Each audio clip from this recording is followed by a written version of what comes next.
Here's what I'm doing in the month of January in my preschool classroom. This month we're learning all about numbers. Here are my we can statements. So we're going to be doing a lot with numbers. We'll be doing a number every day for our lesson for the first few weeks.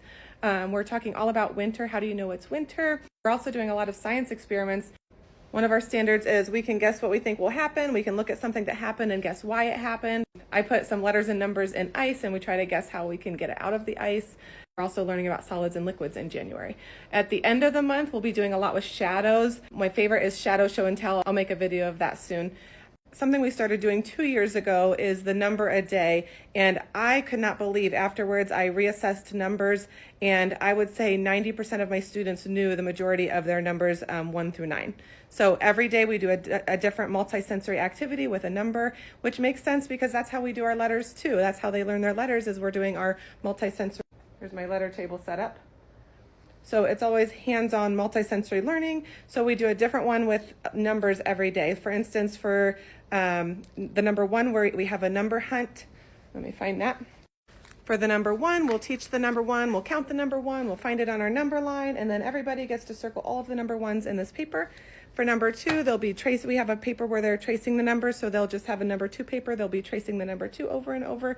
Number 3, I believe we make with Play-Doh. Number 4, they might write on the smart board. So every number has a different multisensory activity so that they can really solidify that number. And then we're also adding them in as we go. So we'll do, when we get to number 5, I cover my table with butcher paper and write numbers 1 through 5. Enough that all 22 of my students have 1 to 2 to find and circle. So we'll be doing a review. So I'll say, everybody find the number 2 and circle the number 2, and we'll wait and see if everybody can find a number 2 to circle. So I'm going to share more of my entire classroom setup and my lesson plans with you. First, let me show you how I go about planning. So our standards are turned into we can statements, and we section them off each month throughout the year. And so in January, these are the things I know I need to work on and make sure that my students are understanding. So that way it's broken down into chunks, and that's really not that difficult at all. We can count to 20. We can count 10 objects without skipping over any. We can guess what we think will happen. We can look at something that happened and guess why it happened. We can identify numbers 1 through 9. We can explore sound and light. We do a lot with shadows with that.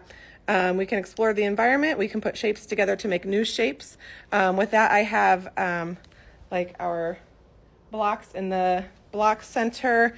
I have our math squares at the carpet. So we have lots of different shapes around the room where they can put them together to make new shapes. Here's my math squares. These are from Learning Without Tears. I have this fun game from Joy Cat that they can take circles and create different shapes with just circles. So I always try to incorporate my standards all around the classroom, not just in my whole group lesson, because it's the most important that students are learning through play. Yes, I'll do some explicit teaching on each of these standards, but I want to see these standards throughout my classroom in the center time as well. Let's keep going. We can describe and compare different shapes, so that goes along with those. We can recognize people and animals that are from the same family.